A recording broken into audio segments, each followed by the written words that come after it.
ایک شخص مسجد میں نماز ادا کرنے کے لیے اندھیری رات میں گھر سے نکلا۔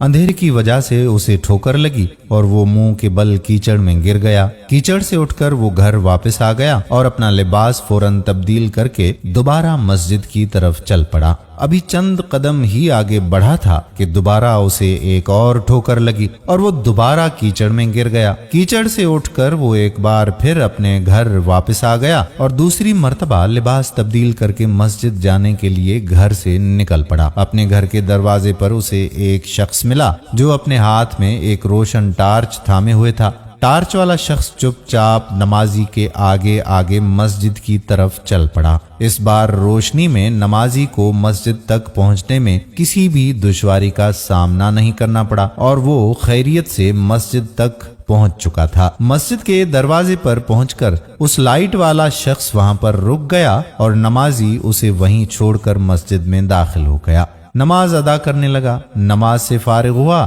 تو واپس مسجد سے باہر آ گیا۔ اس نے دیکھا کہ وہ لائٹ والا شخص ابھی تک اس کا منتظر ہے تاکہ اسے دوبارہ اپنی لائٹ کی روشنی میں گھر تک چھوڑ کر آ جائے۔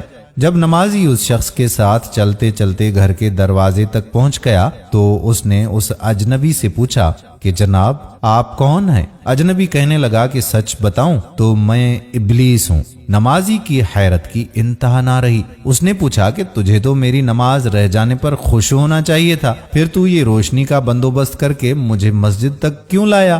ابلیس نے جواب دیا کہ جب تجھے پہلی ٹھوکر لگی تو اللہ تعالیٰ نے تیرے عمر بھر کے گناہ معاف فرما دیے، جب دوسری ٹھوکر لگی تو تیرے سارے خاندان کو بخش دیا گیا۔ مجھے فکر لاحق ہوئی کہ اگر تو اب ٹھوکر کھا کر گر گیا تو کہیں اللہ تعالیٰ تیرے تمام گاؤں والوں کی مغفرت نہ فرما دے، اس لیے میں روشنی لے کر آیا ہوں کہ تو بغیر گرے مسجد تک پہنچ جائے۔ دوستو، یہ مقام ہوتا ہے نماز کا، اور میں آپ کو بتاتا چلوں کہ یہ حکایت تھی مولانا رومی رحمت اللہ علیہ کی، جو آپ کی خدمت میں کچھ تبدیلیوں کے ساتھ پیش کی ہے۔ امید کرتے ہیں کہ ہماری آج کی ویڈیو آپ کو پسند ضرور آئی ہوگی اور اپنے دوستوں کے ساتھ بھی شیئر کریں گے۔